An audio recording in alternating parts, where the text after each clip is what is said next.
Are you having a problem finding your storage on your iPhone? So there's two things we can do, or two different areas that we can look at. So the first area is your actual iCloud storage. So go to your settings and go ahead and click your name at the very top. And from here, go ahead and click on iCloud. So iCloud here this is going to be able to show you what is backed up to your iCloud automatically. As you see here under Save to iCloud, you can go ahead and go through all of your things here and really see what's being stored in your iCloud.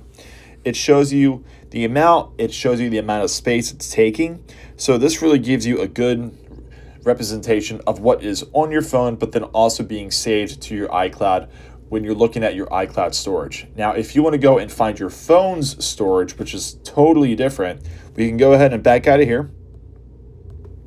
And then you want to go down to General, and then you want to go down to iPhone storage.